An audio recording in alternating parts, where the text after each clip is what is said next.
आमे समस्ते अनुशासन कथा शुणिछे किंतु केबे एमिति भाबिछे कि एहा केवल गोटे कष्टकर काम नुहे बरं निजुकु पूरापूरी बदलै देबार गोटे बाट होई पारे। हाँ, आज आमे सही रहस्य खोलिबा। अनुशासन को देखिबार जो पुराणा धारणा अछि ताकू बदले गोटे नुआ दृष्टिकोणरू देखिबा। तेबे चालंतु आरंभ करिबा। ए कहानीटा बोधी समस्तଙ୍କ सह घटिथिबो ना? नुआ वर्षरे नुआ रेजोल्यूशन किंबा सोमबारठू पक्का जिम जीवा। आरंभरे पूरा जोश किंतु किछि दिन परे सबु फुस। तेमे केबी भाबिछंती आमरो एते भलो भलो उद्देश्य गुडाको शेषरे फेल काहेकि मारे? आसंतु बुझिबा, कारण एहार मूल रहस्यटा लुचि रहिछि आमे अनुशासनकु जेमिति बुझिछु सेइठी। तेबे चालंतु प्रथमे समस्यार मूलकु ही खळिबा। एहाको आमे कहि परिबा अनुशासनर जाल। एमिति गोटे जाल जेउथि आमे प्राय समस्ते केबे ना केबे फसी जाऊ। अच्छा, ए जालटा कौन? एहार मूल कारण हेउछि आमर भावना। आमे अनुशासन को गोटे डील बा कारबार भली देखु, माने किछि दिन पई पूरा जोर रे परिश्रम करिबा आ बदलरे गोटे रिजल्ट पाइबा। टिके भाबिले जानि पारिबे, जेमिति परीक्षा आगरु राति राति अनिद्र होई पढ़िबा किंबा को बाहाघर को जीवा पई हठात क्रैश डेट करिबा। एसबुरे बहुत परिश्रम थाए, किंतु एसबुर गोटे एक्सपायरी डेट भी थाए। आउ ए बरी डील करिबार साइड इफेक्ट कौन? प्रथमतः एहा गोटे सब किछि किंबा किछि नुहे वाला माइंडसेट तैयारी करे। माने गोटे दिन जदि जिम जीवा मिस होई गेला तेबे लागे सबु शेष। द्वितीय रे एहा मोटिवेशन उपरे निर्भर करे। आ मोटिवेशन तो सबु बड़े ऊपर तळ होउथाए। सेथिपाई तो यो इफेक्ट हुए, ओजन कमे पुणी बढ़ी जाए और शेषरे ए सबु मानसिक स्तर रे एते थके दिए जे और आगो को बढ़िबाकू इच्छा हुएनी। तेबे जदि एई कारोबार वाला उपाय काम करूनी ताले ठीक रास्ता कौन? उत्तर होउछि आमको आमर चिंताधारा को ही पूरा बदलाइबाकू पड़िबो। अनुशासन को गोटे किछि दिनर कामना भाबी एहाकू निज जीवनशैलीर एक अंश भावरे देखिबाकू हेबो। आउ ए नुआ दृष्टिकोणर सबुठु बड़ कथा कौन जानती? एहा गोटे छोट किंतु बहुत शक्तिशाली परिवर्तन। प्रकृत अनुशासन केवल किछि करिबा पाई नुहे बरं निजे सेमिति जणे व्यक्ति हेबा पाई। माने एहा गोटे काम नुहे, एहा होछि निज परिचयर एक रूपांतर। आसंतु ए दुईटा कथाकू पाखापाखी रखी देखिबा। गोटे पटे कारोबार मानसिकता जहा केवल केते जोर रे काम करा जाउछि आउ गोल कौन सेया देखे। अन्यपटे जीवनशैली मानसिकता जहा फोकस करे नियमितता उपरे, गोटे सिस्टम तैयारी करिबा उपरे। गोटे मोटिवेशन को अपेक्षा करे जहा आसे आउ जाए, आउ अन्यटी निजर परिचय को ही बदलै दिए। धरंतु जदि जणे भाबिबो मु जणे सुस्थ मनिष, ताहले सालाड खाइबाटा ताकू कष्ट लागिबनी बरं तापाई एक स्वाभाविक कथा हेजिबो।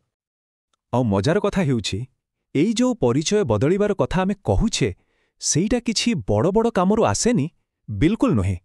एहा आसे सेई छोट छोट साधारण दैनंदिन कामरु।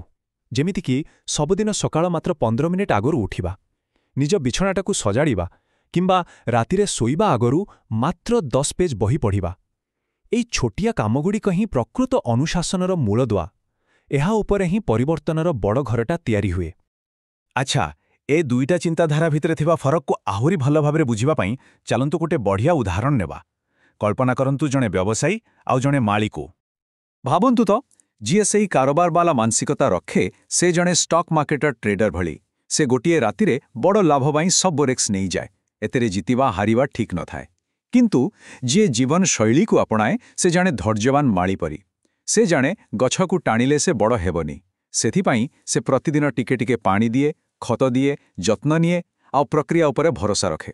हुए तो फल धीरे धीरे मिले, किंतु जहाँ मिले ताहा स्थायी आ बहुत सुंदर हुए। तेबे प्रश्न हेउछि एई ट्रेडर मानसिकतारू बाहरी जणे माली भली केमिति भाबिबा? एथिपाई दरकार गोटे मजबूत सिस्टम बा व्यवस्था। एई परिवर्तन पाई 5टा सरल स्टेप अछि। प्रथम आउ सबुठु जरूरी एकदम छोटरू आरंभ करिबा।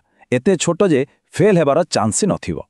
2 नंबर निजर काहीकी को सबुबले मने पकेबा, माने ए कामटा काहीकी आरंभ करा जाइथिला। 3 निजर आखपाख परिवेश को एमिति तैयारी करिबा जेमिति भल अभ्यासटा सहज लागिबो। 4 केते जोर रे करूछंती ताठू बेसी गुरुत्वपूर्ण हेउछि केते नियमित भावे करूछंती। आउ शेषरे 5 नंबर जदि केबे गोटे दिन मिस होई जाए तेबे निजको दोष न देई परदिनठू पुणी थरा आरंभ करिबा। बस आमे समस्ते प्रायतः भाबु जे अनुशासन माने बंधन नियमर सिकुड़ी, किंतु सबुठु आश्चर्यर कथा हेउछि प्रकृत अनुशासन ही आमको प्रकृत स्वाधीनता दिए। କଥାଟା ଶୁଣିବାକୁ ଓଲଟା ଲାଗିପାରେ କିନ୍ତୁ ଏହା ସମ୍ପୂର୍ଣ୍ଣ ସତ। ଅନୁଶାସନ ଆମକୁ ବାନ୍ଧେନି ବରଂ ଆମକୁ ମୁକ୍ତ କରେ। କେମିତି? ଭାବନ୍ତୁ, ଏହା ଏକ ସେତୁ ଭଳି ଯାହା ଆମ ଇଚ୍ଛାକୁ ବାସ୍ତବତାରେ ପରିଣତ କରେ। ଯେମିତି ଆର୍ଥିକ ଅନୁଶାସନ ଆମକୁ ଆର୍ଥିକ ସ୍ୱାଧୀନତା ଦିଏ, ସେମିତି ସ୍ୱାସ୍ଥ୍ୟ ପ୍ରତି ଅନୁଶାସନ ଆମକୁ ଶକ୍ତି ଆଉ ସାମର୍ଥ୍ୟର ସ୍ୱାଧୀନତା ଦିଏ। ତେଣୁ ଶେଷରେ ଏତିକି ମନେ ରଖିବାକୁ ହେବ ଯେ ଅନୁଶାସନ କୌଣସି କଷ୍ଟକର ଜିନିଷ ନୁହେଁ ଯାହାକୁ କିଛି ଦିନ ପାଇଁ ସହି ନେବାକୁ ପଡ଼ିବ, ବରଂ ଏହା ହେଉଛି ନିଜ ପସନ୍ଦର ଜୀବନକୁ ଗଢ଼ିବାର ଏକ ସୁନ୍ଦର କଳା, ପ୍ରତିଦିନ ଗୋଟିଏ ଗୋଟିଏ ଇଟା ଯୋଡ଼ି ଏକ ମଜବୁତ ଘର ତିଆରି କଲା ଭଳି। ତେବେ ଆଜିର ଏ ଆଲୋଚନା ଶେଷରେ ଗୋଟେ ପ୍ରଶ୍ନ ସମସ୍ତଙ୍କ ପାଇଁ।